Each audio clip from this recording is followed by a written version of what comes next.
कहानी की शुरुआत होती है 1869 के लुइसियाना शहर में, जहां मॉर्टन नाम का एक आदमी तेजी से जंगल के बीचों बीच दौड़ रहा था। उसकी गर्दन पर लोहे का बड़ा सा कॉलर बंधा हुआ था। इस कॉलर की वजह से उसके पीछे एक तेज धार ब्लेड लगा हुआ था जो उसके रास्ते में आने वाली हर चीज को काट रहा था। मॉर्टन बार बार जाइंट स्पाइडर और प्रेसिडेंट की खबर करने के बारे में कुछ ना कुछ बोल रहा था, लेकिन कुछ ही पलों में ब्लेड उस तक पहुंच गया और उसका सर धड़ से अलग हो गया। थोड़ी देर बाद जनरल मैकग्राथ वहां आया और उसकी लाश देखकर हंसते हुए उसकी मौत का मजाक उड़ाने लगा। वहां से थोड़ी ही दूर कैप्टन जेम्स नाम का एक आदमी एक पानी के टैंक में एक खूबसूरत लड़की के साथ समय बिता रहा था। तभी अचानक उसे बाहर से शोर सुनाई दिया तो वो रुक गया। उसने लकड़ी के छेद से झांक कर देखा कि मैकग्राथ के आदमी शहर में लोहे का कॉलर लेकर आ गए थे। उसके साथ जो लड़की थी उसने कहा कि अभी काम पर ध्यान मत दो, पर अचानक ही कुछ घोड़े डर गए और सीधा पानी के टैंक वाले टावर से जा टकराए, जिससे जेम्स बिना कपड़ों के गुंडों के सामने आ गिरा। उसे देखकर बाकी सब उसे गालियां देने लगे तो जेम्स ने कुछ ही पलों में सबकी हड्डी पसली एक कर दी और लड़ते लड़ते कपड़े भी पहन लिए। फिर उसने जाते जाते लड़की को चूमा और रस्सी के सहारे फिसलते हुए उन गुंडों की गाड़ी में चढ़ गया। फिर उसने एक बक्सा खोला तो उसके होश उड़ गए, क्योंकि उसमें बहुत से पेट्रोल बॉम्ब्स भरे हुए थे। अब जेम्स ने अपना दिमाग लगाया और सावधानी से कूदते हुए सबसे आगे वाले घोड़े पर जा बैठा।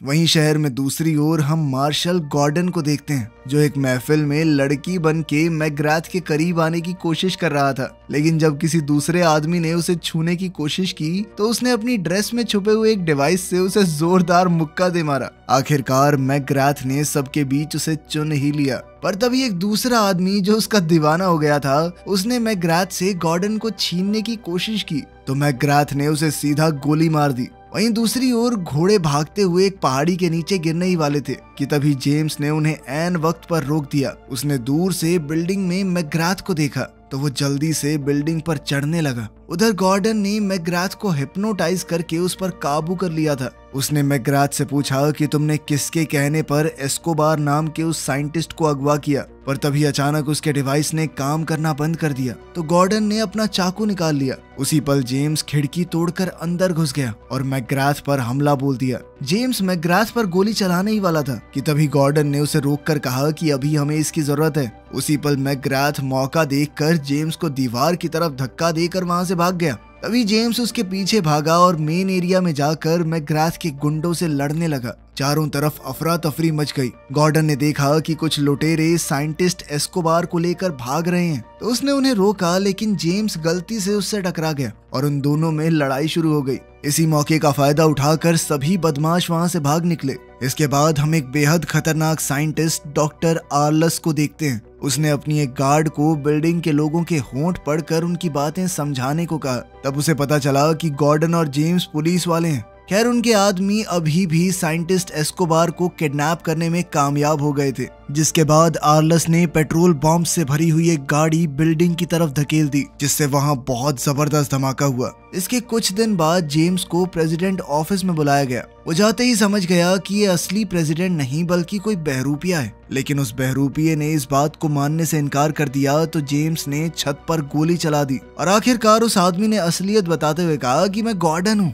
उसी समय असली प्रेसिडेंट ग्रांट वहां पर आया। उसने कहा कि तुम दोनों मेरे सबसे अच्छे सिपाही हो, तुम्हें मिलकर काम करना होगा। वो उन दोनों को एक खुफिया कमरे में ले गया और बताया कि अमेरिका के सभी महान साइंटिस्टों को मैकग्राथ ने अगवा कर लिया है। उसने प्रेसिडेंट को एक नोट भेजकर ये भी बताया था कि वो सभी साइंटिस्टों का इस्तेमाल करके ऐसा हथियार बनवाएगा जो दुनिया में कभी किसी ने ना देखा हो। मैकग्राथ चाहता था कि प्रेसिडेंट एक हफ्ते के अंदर इस्तीफा दे दे। गॉर्डन और जेम्स जानते थे कि मैकग्राथ एक पेशेवर कातिल है, लेकिन इतना चालाक नहीं है। वो जानते थे कि जरूर इसके पीछे कोई और मास्टरमाइंड है। तब प्रेसिडेंट ने उन्हें एक हफ्ते के अंदर अंदर उस मास्टरमाइंड को ढूंढने का ऑर्डर दिया। इस काम के लिए प्रेसिडेंट ने उन्हें अपनी एक स्पेशल ट्रेन भी दी। गॉर्डन बड़ी जल्दी से अपनी मोटरसाइकिल से वहां पहुंच गया और अकेला ही ट्रेन लेकर निकल गया, जबकि जेम्स अपने घोड़े पर उसके पीछे दौड़ता हुआ आया और कूद कर ट्रेन के अंदर पहुंचा। पर तभी एक खुफिया दरवाजा खुल गया जिसने उसे छत से सीधा अंदर गिरा दिया। अंदर जाते ही गॉर्डन और जेम्स में बहसबाजी शुरू हो गई और जेम्स ने गुस्से में उसे मुक्का मार दिया कि चुप हो जाना। तभी गॉर्डन कुछ अजीबोगरीब हरकतें करने लगा अचानक उसने एक बटन दबाया जिसमें से हथौड़ा बाहर आया और सीधा जेम्स को जा लगा। तभी जेम्स सीधा एक पूल टेबल पर जा गिरा, जिसने अचानक उसे रस्सियों से बांधकर उल्टा कर दिया और अब वो रेल की पटरियों के सामने था। अब बदले में जेम्स ने एक चेन खींच दी, जिससे गॉर्डन की कुर्सी भी ऐसे ही उल्टी हो गई। आखिरकार उन दोनों ने फैसला किया कि सिर्फ प्रेसिडेंट के लिए मिलकर काम करेंगे।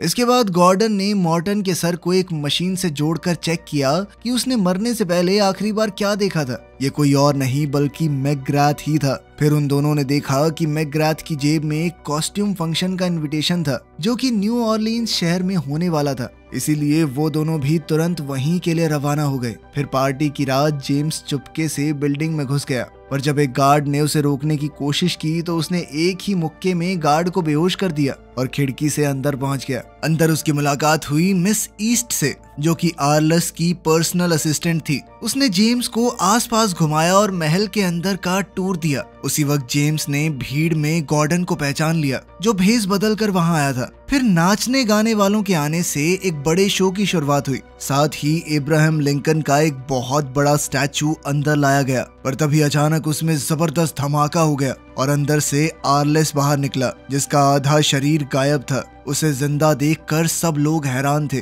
खैर फिर जेम्स ने उसके पास जाकर उससे मैकग्राथ के बारे में पूछा, लेकिन आर्लस ने ऐसे जवाब दिया मानो वो मैकग्राथ को जानता ही ना हो। इसी बीच गॉर्डन ने कुछ डांसर्स को छुप कर एक साइड में जाते देखा और उसे एक लड़की के चिल्लाने की आवाज सुनाई दी। बाद में हम देखते हैं कि आर्लेस मैकग्राथ से अकेले में कुछ खुफिया बात कर रहा था। इधर जेम्स भी छुप कर उन दोनों की बातें सुन रहा था। मैकग्राथ काफी गुस्से में था, क्योंकि पिछली बार के हमले में उसके सारे हथियार बर्बाद हो गए। तब आर्लस ने उसे एक नक्शा दिखाकर कहा कि मैं इस जगह पर नदी के पास और हथियार पहुंचा दूंगा। फिर उन दोनों के जाने के बाद जेम्स ने ऑफिस में घुसकर कागज पर बने नक्शे के निशानों को ट्रेस किया, लेकिन उसी वक्त मिस ईस्ट वहां आकर उसे चूमने के बहाने उसका ध्यान भटकाने लगी। अचानक एक पेंटिंग के पीछे कुछ हलचल हुई। असल में वहां एक गार्ड छुपा हुआ था। गार्ड ने तुरंत बंदूक निकालकर जेम्स पर निशाना लगाया, पर वो गोली गलती से मिस ईस्ट को लग गई। तब जेम्स ने गुस्से में आकर पेंटिंग के पीछे छुपे सभी गार्ड्स को मार दिया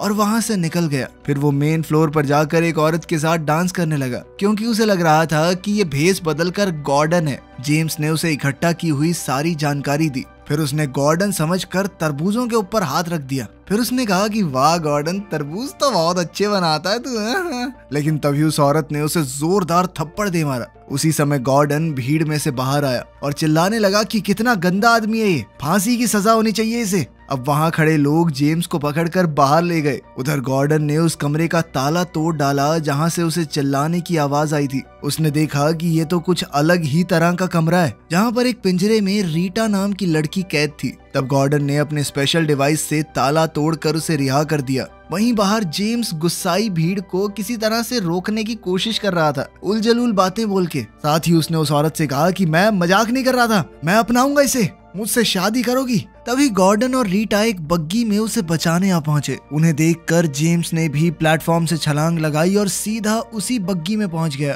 तब रीटा ने बताया कि मैं कोई नाचने वाली नहीं हूँ, बल्कि साइंटिस्ट एस्कोबार की बेटी हूँ। मैं छुपकर अपने पिता को ढूंढने आई थी। वहीं नदी किनारे आर्लस और मैकग्राथ अपने अगले प्लान की तैयारी कर रहे थे। किनारे पर मैकग्राथ के फौजी उसके ऑर्डर्स का इंतजार कर रहे थे। उसी समय स्टीम से चलने वाला एक टैंक वहां आया और फौजियों को लगा कि वो उनका नया हथियार है, इसीलिए वो खुशियां मनाने लगे। पर अचानक टैंक ने वहां धुआंधार फायरिंग की, जिसमें सभी फौजी मारे गए। मैकग्राथ के पैरों तले जमीन खिसक गई और वो आर्लस पर चिल्लाया कि तुमने मुझे धोखा क्यों दिया। तब आर्लस ने कहा कि ये मेरा बदला है। दरअसल मैकग्राथ उसे एक लड़ाई में अकेला छोड़कर भाग गया था। उसी लड़ाई में उसने अपने आधे शरीर को खोया था। मैकग्राथ ने गुस्से में अपनी बंदूक निकाली, लेकिन आर्लस ने अपनी व्हील चेयर से गोली चलाकर उसे मार डाला। फिर उसने अपने साथियों से 1000 किलो सोना स्पाइडर कैनियन नाम की एक जगह पर लाने को कहा, जिसके बाद वो अपना सबसे बड़ा हथियार बाहर निकालेगा। खैर जब रीटा, जेम्स और गॉर्डन वहां पहुंचे तो उन्होंने देखा कि सभी फौजियों की लाशें वहां बिखरी पड़ी हैं और आर्लस वहां से गायब था। तब जेम्स ने एक कहानी सुनाई, जिसके मुताबिक न्यू लिबर्टी शहर में ऐसे ही हथियार का इस्तेमाल हुआ था। वहाँ पर इसी तरह के टैंक से बुजुर्गों और बच्चों तक को मार दिया गया। तभी उन्हें पानी से आवाज आई तो पता चला कि मैकग्राथ जिंदा है। जेम्स ये मानता था कि मैकग्राथ ही न्यू लिबर्टी के हादसे का जिम्मेदार है, लेकिन मैकग्राथ ने बताया कि मुझे तो फंसाया गया है, असल में इस सब के पीछे आर्लस का हाथ है। और इतना कहते ही उसने दम तोड़ दिया। फिर रीटा ने बताया कि उसने महल में सुन लिया था कि आर्लस कहाँ जाने वाला है, पर इसका खुलासा वो तभी करेगी अगर जेम्स और गॉर्डन उसे अपने साथ ले जाएंगे। जब वो दोनों मान गए तो रीटा ने बताया कि आर्लस यूटा शहर जा रहा है, लेकिन ये सुनते ही वो दोनों ट्रेन में चढ़ गए और रीटा को वहीं छोड़ दिया। मगर रीटा ने भी हार नहीं मानी, बल्कि वो भागकर उसी जगह से अंदर घुस गई जहाँ से पहले जेम्स आया था। सुबह उठकर गॉर्डन ने देखा कि जेम्स ने अपने एक जूते में चाकू फिट कर लिया था। जल्द ही वो सब आर्लस की ट्रेन के करीब पहुंच गए, लेकिन जैसे ही वो एक टनल में घुसे तो अचानक से आर्लस की ट्रेन गायब हो गई। वो समझ नहीं पाए कि ये हुआ क्या। असल में आर्लस की ट्रेन खास बीम्स का इस्तेमाल करके ऊपर उठ गई थी, जिस वजह से जेम्स और गॉर्डन अपनी ट्रेन में उनसे आगे निकल गए। तभी आर्लस ने पीछे से उन पर गोलीबारी शुरू कर दी तो जेम्स पूल टेबल पर लेटकर नीचे पटरियों तक पहुंच गया। बदकिस्मती से उसकी रस्सी टूट गई और वो ट्रेन से पटरियों पर जा गिरा। तब जेम्स ने मौका देखकर वो रस्सी आर्लस की ट्रेन से बांध दी और ऊपर चढ़ गया। फिर उसने चिमनी में झांकने की कोशिश की, पर तभी एक गार्ड ने उस पर पीछे से हमला बोल दिया। उन दोनों में लड़ाई शुरू हो गई और फिर जेम्स ने अपने जूते में चिपके चाकू के सहारे उसे मार डाला। फिर उसने लाश को चिमनी में डाल दिया। इधर आर्लस ने एक शिकंजा फेंककर दोनों ट्रेन्स को जोड़ दिया था। लाश की वजह से अचानक बॉयलर में धमाका हुआ और दोनों ट्रेन्स रुक गई। अब आर्लस उनकी ट्रेन में घुस रहा था तो रीटा और गॉर्डन तुरंत भागकर छुप गए। उसी समय जेम्स भी वहां पहुंचा और अचानक रीटा ने गलती से स्लीप गैस बॉम्ब एक्टिवेट कर दिया, जिससे वो तीनों वहीं बेहोश हो गए।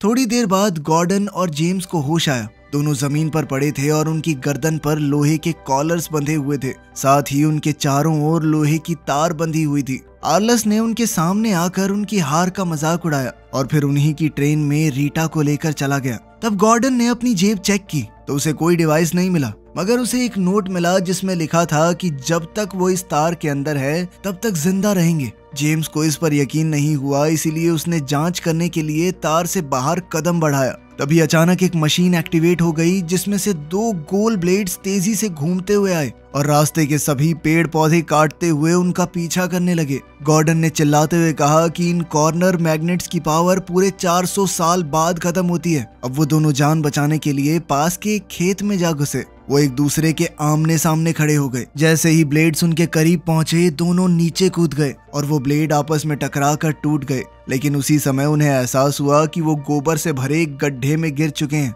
कुछ देर बाद वो दोनों खेत से बाहर निकले तो दोनों में बहसबाजी शुरू हो गई। गॉर्डन ने गुस्से में जेम्स पर चिल्लाकर कहा कि सब तुम्हारी गलती है। उसने जेम्स को मारने के लिए पत्थर उठाया पर उसका पत्थर गलती से कॉलर पर जा लगा, जिससे उन कॉलर्स की मैग्नेटिक फोर्स एक्टिवेट हो गई और दोनों कॉलर्स एक दूसरे से चिपक गए। अचानक जेम्स कूदकर जमीन पर गिर गया और गॉर्डन को अपने जूते से चाकू निकालने को कहा। गॉर्डन ने उसका जूता निकाला, लेकिन कॉलर्स अभी भी उनके कंधों पर मौजूद हर मेटल से चिपक रहे थे। दोनों ने एक दूसरे से दूर भागने की कोशिश की, लेकिन फिर भी मैग्नेट्स ने उन्हें एक बार फिर से वापस खींच लिया। इसके बाद दोनों पहाड़ी से लुढ़कते हुए सीधा नदी में जा गिरे। पानी में गिरते ही गॉर्डन बेहद खुश हो गया क्योंकि उसे अपनी टूल किट मिल गई थी। फिर थोड़ी मेहनत के बाद उन्होंने कॉलर्स निकाल दिए और जेम्स आग जलाने के बाद खाना ढूंढने निकल पड़ा। बाद में उसने गॉर्डन को अपने बचपन की कहानी सुनाई। दरअसल वो पैदा ही एक गुलाम परिवार में हुआ था। फिर एक दिन मौका देखकर वो भाग निकला और रेगिस्तान में छुप गया, जहां अमेरिका के मूल निवासी, जिन्हें रेड इंडियंस भी कहा जाता है, उन्होंने उसे पाला। जब तक वो वापस आया तब तक उसके परिवार को मार दिया गया था। तभी अचानक उनके सामने एक खास तरह की मधुमक्खी ने मकड़ी को पकड़ लिया। गॉर्डन इस घटना को काफी ध्यान से देख रहा था। फिर अगली सुबह दोनों रेगिस्तान से चल पड़े और अचानक गॉर्डन के हाथ का कॉलर अपने आप उसे आगे खींचने लगा। पता चला कि ये तो आर्लस की खुफिया रेल पटरी थी। अब वो इसके जरिए आर्लस का पीछा कर सकते हैं। आखिरकार वो स्पाइडर कैनियन नाम की जगह पर पहुंचे जहां उनकी ट्रेन भी मौजूद थी। उन्होंने देखा कि आर्लस ने यहां अपना एक शहर बसा लिया था। उसका सबसे बड़ा हथियार था एक बहुत भारी भरकम स्पाइडर, जो अपने रास्ते में आने वाली हर चीज को चकनाचूर कर सकता था। खैर अब दोनों अपनी ट्रेन में पहुंचे और जेम्स ने साफ कपड़े और हथियार निकाले। तभी गॉर्डन को वो मक्खी वाली बात याद आई और उसने कहा कि उसे भी आर्लस को रोकने के लिए डाविंची की फ्लाइंग मशीन जैसा कुछ बनाना चाहिए, मगर जेम्स ने कहा कि हमारे पास इतना टाइम नहीं है। वहीं दूसरी ओर हम देखते हैं कि प्रेसिडेंट ग्रांट एक इनॉग्रेशन सेरेमनी में था, जहां अचानक से जमीन थोड़ी थोड़ी हिलने लगी। अचानक वो बड़ा सा स्पाइडर सबके सामने आ गया, जिसे देखते ही सब लोग घबरा कर भागने लगे और तभी आर्लस ने एक ट्रेन में धमाका कर दिया। उसी समय हम देखते हैं कि गॉर्डन प्रेसिडेंट का भेष बनाकर स्टेज पर आ गया था, साथ ही वो कहने लगा कि वही असली प्रेसिडेंट है। वहीं दूसरी ओर जेम्स स्पाइडर के ऊपर चढ़ गया। अब आर्लस ने दोनों ग्रांट्स पर जाल फेंक कर उन्हें कैद करने की कोशिश की। इधर एक गार्ड ने जेम्स को देख लिया और उसे गिराने के लिए गोली चला दी। बाद में हम देखते हैं कि आर्लस ने अपने अड्डे पर एक मीटिंग रखी थी। उसने ऐलान किया कि वो अमेरिका के छोटे छोटे टुकड़े करके अलग अलग देशों को बेच देगा और एक हिस्सा होगा उसके अपने लिए। उधर जेम्स को होश आया तो उसे एहसास हुआ कि वाह, मैं तो जिंदा हूँ। फिर वो वापस ट्रेन पर पहुंचा तो उसे वहां हथियार के नाम पर बेल्ट में छुपी हुई एक छोटी सी बंदूक मिली। फिर गॉर्डन के कॉस्ट्यूम्स देखकर उसे एक आइडिया आया। वहीं आर्लस के बेस पर ग्रांट ने सरेंडर करने से इनकार कर दिया था, तो आर्लस नकली ग्रांट यानी गॉर्डन को जान से मारने के लिए तैयार हो गया। लेकिन उसी पल वहां एक डांसर आ गई जो असल में जेम्स है। उसने अपनी अदाओं से आर्लस को लुभाया और फिर चुपके से उसकी कुर्सी से चाबियां चुरा कर गॉर्डन को दे दी। गॉर्डन ने जल्द ही खुद को रिहा कर लिया, लेकिन तभी जेम्स ने गलती से अपनी ब्रा में छुपे हुए फ्लेम थ्रोअर्स को एक्टिवेट कर दिया और वहां आग निकलने लगी। आर्लस ने तुरंत अपने आदमियों को गोली चलाने के ऑर्डर्स दिए, मगर जेम्स ने आग से उन्हें जला डाला। कॉपीराइट का चक्कर ना होता मैं गाना लगा देता, बीड़ी जलैले जिगर से पिया, जिगर में बड़ी आग है डंग डंग। खैर, अब आर्लस और उसके गार्ड्स ग्रांट को घसीटकर स्पाइडर के अंदर चले गए। जब और फौजी जेम्स की ओर बढ़ रहे थे तो उसने एक बॉम्ब फेंक कर वहां जबरदस्त धमाका कर दिया। उधर रीटा सभी साइंटिस्ट्स को रिहा करके अपने साथ एक सुरक्षित जगह पर ले आई थी। अब जेम्स को कुछ समझ नहीं आ रहा था, इसीलिए उसने गॉर्डन से कहा कि जल्दी से वो फ्लाइंग मशीन बनाओ। कुछ ही देर में गॉर्डन ने वो फ्लाइंग मशीन बना दी। जाने से पहले कंडक्टर ने उन्हें कुछ बम दिए और कहा कि वो एक पुलिस वाला है जिसे प्रेसिडेंट ने उन पर नजर रखने के लिए भेजा था। अब जेम्स और गॉर्डन उस मशीन के साथ पहाड़ी से कूद गए। एक बार को तो ऐसा लगा कि गए काम से, लेकिन जल्द ही मशीन उड़ने लगी। वहीं दूसरी ओर हम देखते हैं कि वो बड़ा सा स्पाइडर एक शहर में पहुंच चुका था, जहां आर्लस ने लोगों को मारना और बिल्डिंग्स को गिराना चालू कर दिया। वो चाहता था कि इसके दबाव में आकर प्रेसिडेंट उसकी बात मान ले, लेकिन उसी पल जेम्स और गॉर्डन अपनी फ्लाइंग मशीन में वहां पहुंचे। फिर उन्होंने हवा से बम फेंक कर हमला कर दिया। उधर से आर्लस भी उन पर हमला कर रहा था और अचानक उनकी फ्लाइंग मशीन गिरकर सीधा स्पाइडर से जा टकराई, जिससे एक गार्ड तो गिर गई, मगर बदकिस्मती से बाकी गार्ड्स ने उन्हें घेर लिया और उन्हें पकड़कर आर्लस के सामने ले जाया गया। तब जेम्स ने आर्लस का मजाक उड़ाया तो आर्लस ने बटन दबाकर उसे नीचे वाले हिस्से में फेंक दिया, जहां उसे एक योद्धा का सामना करना होगा जिसके हाथ कटे हुए थे और उनकी जगह पर ब्लेड्स लगे थे। जल्द ही 2 और फाइटर भी उस पर टूट पड़े, तो जेम्स ने बड़ी बहादुरी से उनका सामना किया। फिर उसने मशीन की एक चेन की मदद से ब्लेड वाले आदमी को दूर फेंक दिया। उसने दूसरे आदमी को इंजन में फेंका और अब बारी थी तीसरे आदमी की, जिसके मुंह पे उसने फावड़ा दे मारा। उसी समय एक ऐसा आदमी वहां आया जिसकी चमड़ी लोहे की थी। जेम्स चाहे उस आदमी पर कितने भी वार क्यों ना कर ले, पर उस पर कोई असर ही नहीं हुआ। अब जेम्स का दुश्मन उसे स्पाइडर से नीचे फेंकने ही वाला था, मगर अचानक न जाने कैसे उसकी चिप्स में बिजली का झटका लगा और जेम्स की जगह वो खुद ही नीचे गिर गया। इसके बाद जेम्स ने आर्लस को धक्का दिया तो आर्लस अपनी चेन से बाहर निकलकर मैकेनिकल टांगों पर खड़ा हो गया। अब जेम्स ने उसे मुक्का मारकर घुमा दिया तो आर्लस ने भी उसे पीटा। फिर वो उसके हाथों पर पैर रखकर उसकी छाती पर लगातार वार करने लगा। उसी समय गॉर्डन ने अपनी शर्ट में छुपी हुई छोटी गन निकाली और फटाक से गोली चला दी, मगर उसका निशाना चूक गया तो आर्लस उस पर हंसने लगा। लेकिन तभी उसे एहसास हुआ कि गोली उसकी मैकेनिकल टांग में लग गई थी और अब वो चल नहीं पा रहा। इसके बाद गॉर्डन और जेम्स ने मिलकर सभी गुंडों को हरा दिया और सबको एक एक करके स्पाइडर से नीचे गिराते गए।